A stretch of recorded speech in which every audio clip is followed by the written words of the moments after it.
So welcome to this channel. My name is Jamache. In this video, I'll talk to you about Manchester City 1, Sporting Lisbon 4. And this is one of the few times where Manchester City will lose by a big or such a huge margin. They normally lose, they normally concede chances, but they don't lose by such a huge margin, 4 goals to 1. It hardly happens. And Manchester City went to Sporting Lisbon and then lost by 4 goals to 1. Ruben Amorim, the new Manchester United manager, took the Sporting CP side and beat Guardiola's side by 4 goals to 1. And it was really an interesting game to watch. So I'll be telling you what I learned in this game.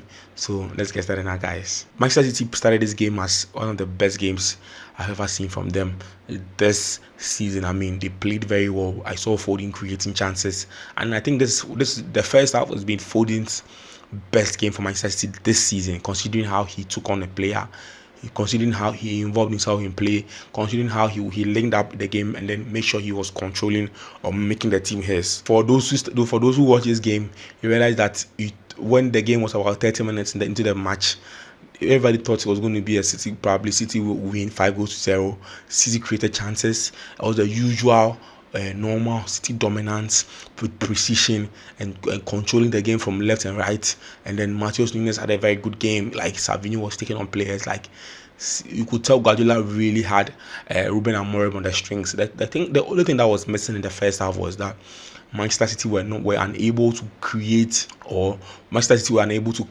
finish off their chances. They were very good in the first half, create multiple chances, but the thing is they were not able to finish off their chances. They were able to play very well, contain or control a Sporting CP, but were unable to score many. They scored only one at the 4th minute when Phil Foden scored a clean goal, one of the shots that he takes, and he scored a nice goal for Manchester City. But it was the normal usual, creating multiple chances and then unable to score. Viktor Gyokeres was also on the other side, destroying Manchester City and making sure that Manchester City were unable to settle and press from the back. But as the first half unfolded, you could see that City were vulnerable, and Ruben Amorim was making certain tactical tweaks and making sure that Viktor Gyokeres could be involved in the game and score more goals, or involve and help the team to score goals. And eventually the goal came. But the thing about Guardiola is I don't understand him. How did he go into this game with a 16-year-old centre back when he had Nathan Ake on the bench? Maybe the players were injured, because I don't understand how he would go into this game with experienced centre back like Nathan Ake on the bench, and Manchester City were on the ropes. Sporting CP really cooked that 16-year-old boy Simpson. As the minutes tick before the halftime ended, you will see that Sporting CP were trying to get a goal, and Viktor Gyokeres found that he could strike back, and a really clear chance to score against Ederson. He got himself more into the game and eventually had a goal for Sporting CP. When he scored, come and see the Sporting fans, how they were really happy. They were really excited to watch Viktor Gyokeres score against Erling Haaland's Manchester City. The whole stadium will be erupted. It was really a very good time to watch Sporting CP equalize in the dying embers of the first half. Coming out of the second half, everyone thought it was going to be the usual normal Manchester City, where they contain the opposition, they control the game, and they make sure they hurt their opponents. But Sporting CP had other plans. Sporting CP came in very much prepared, and then they hurt Manchester City on the counter again. Maximiliano Araujo, the Uruguayan international, scored out of nothing. It was really a well-taken strike, and Sporting CP were leading 2 goals to 1 in just about 46 minutes, just about 1 minute into the second half. Or who had thought that Manchester City were going to concede that early in the second half? And Manchester City are that good. They've gotten to the place where people rate them very highly in European competition, where people thought if you score them 2-1, or people think if you score them 2-1, they'll come back and then equalize. And out of nothing, Josco Guardiola committed another foul in the penalty box, and the referee called for a penalty kick for Sporting CP, and Viktor Gyokeres again came on to score for Sporting CP, making it 3 goals to 1 against Manchester City. I thought the game was all over yet, and Manchester City had a penalty kick. Erling Haaland, oh my God, Haaland had a really bad game today, because Haaland really by a standard should have scored a hat-trick today, because in the first half he had a lot of clear-cut opportunities. He had a lot of opportunities to score more goals, but he didn't pounce on it, and the whole team weren't able to score goals. Even Josco Guardiola, who usually finish chances, couldn't finish off the chances that he's supposed to take. I mean, like it was bad. And when Erling Haaland had the opportunity to score the penalty kick, he missed it again. Oh my god!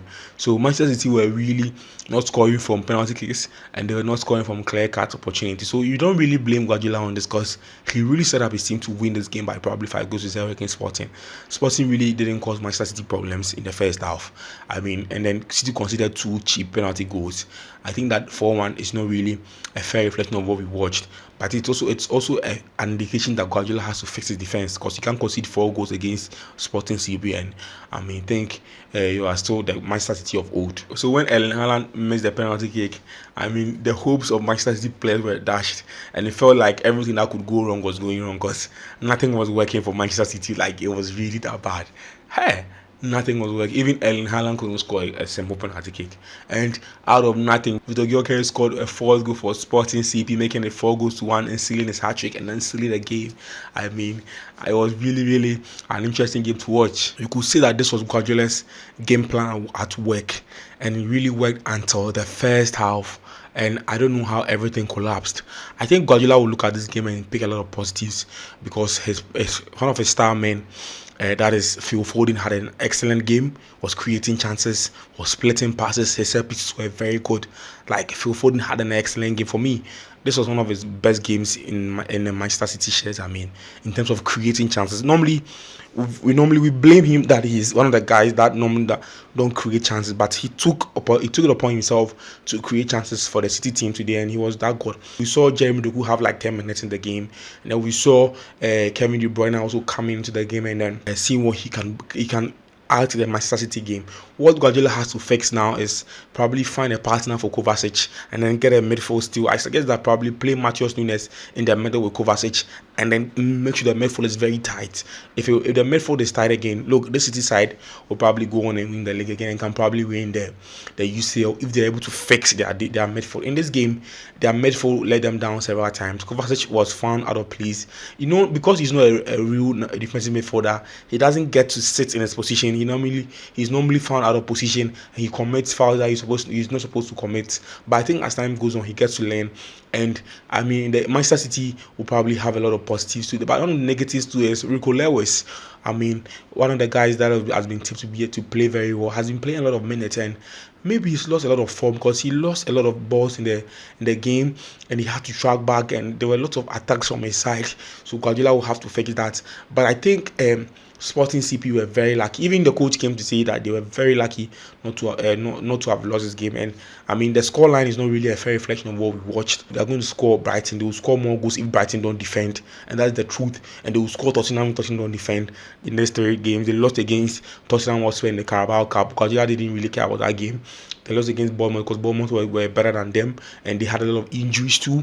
And they lost against Sporting CP because Sporting CP were lucky. That's a real fact. The only problem with Manchester City's team is they need to fix their defense in their midfield. Look, if it gets working, they'll go on like a 20-match unbeaten streak, and they know, we know they are able to do it, and they've done it before. So it's not something that we have to really worry about. After the game, Guardiola was asked what he thinks about the game, and he says he's okay with the side, but he just thinks that his teams need greater emotional stability, because when the game was at 2-1, he didn't expect Matheus Nunes to make that penalty mistake, and he also didn't expect Josco Valor to make such mistakes. They would just have to be emotionally stable and stay in the game and get to win this game. And it was just a bad day for Manchester City fans. So I think Manchester City fans should just take heart and become and trust Guardiola in the moment. When Guardiola lost the game 4 goals to 1, a journalist asked him if he was going to take the Brazil national team head coach, and he says he lost 4-1 against Sporting. So he's saying that Manchester City is going to fix the Manchester City problem, and I'm thinking the guys in the Premier League should stand very well, because if he gets to fix this problem,